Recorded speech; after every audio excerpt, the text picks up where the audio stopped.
So, I'm like really obsessed. Well, I wouldn't say obsessed, but I really like Nicholas Sparks, and I've read like probably like 10 of his books. So, these are the books I've read. The first ever book that I read by him, Dear John, I even have the movie. A Walk to Remember. The book and the movie is both really sad. The Last Song, really good. Nights in Rodan, it was okay. Message in a Bottle, really good. The Notebook, it's completely different from the movie. The Rescue, which is really good. It was really sad.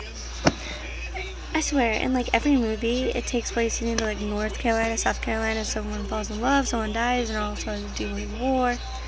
Anyway, The True Believer and The Lucky One. I just recently saw it in theaters with my sexy husband, Zac Efron. And I'm in the process right now and reading The Choice.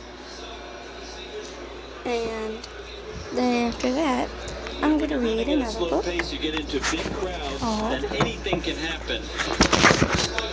Safety. Very alert to immediately step out to the side and give everybody a wide berth. I love reading. I don't know why. I just do.